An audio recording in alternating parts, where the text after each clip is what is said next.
الحمد لله نحمده ونستعينه ونستغفره ونعوذ بالله من شرور أنفسنا ومن سيئات أعمالنا من يهده الله فلا مضل له ومن يضلله فلا هادي له وأشهد أن لا إله إلا الله وأن محمدًا عبده ورسوله أما بعد فقد قال الله تعالى في كلامه المجيد وفي فرقانه الحميد أعوذ بالله من الشيطان الرجيم بسم الله الرحمن الرحيم سبحان الذي أسرى بعبده ليلا من المسجد الحرام إلى المسجد الأقصى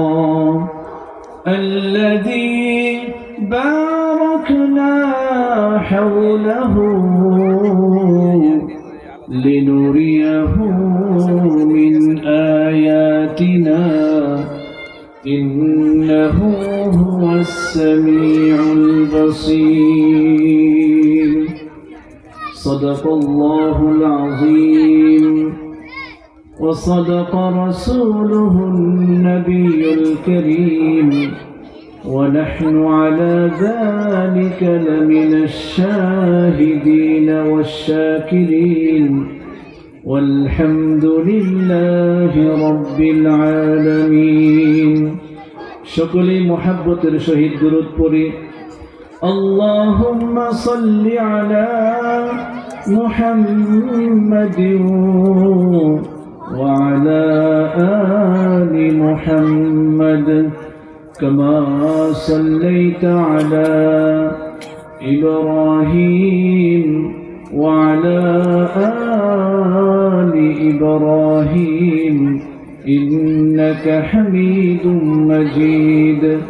اللهم بارك على محمد وعلى آل محمد كما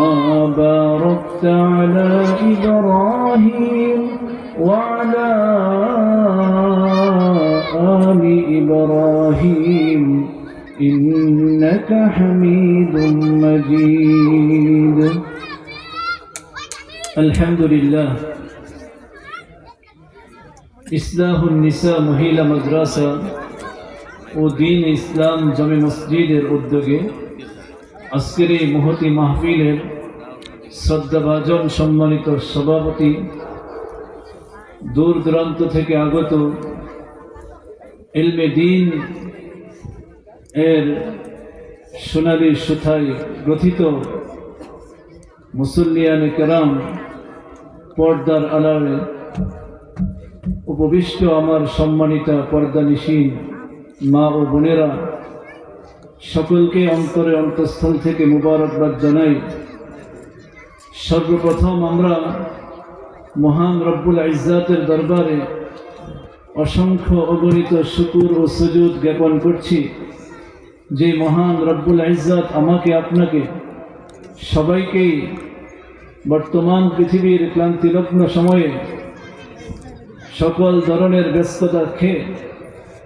উপেক্ষা করে আমাদেরকে একটি দিনই গুরুত্বপূর্ণ বরকতি মজলিসে আসার তৌফিক দিয়েছেন, সেজন্য অন্তরের অন্তঃস্থল থেকে বলি আলহামদুলিল্লাহ। দেখেন ভাই, এই পৃথিবীর বুকে আল্লাহ পাক রব্বুল আলামিন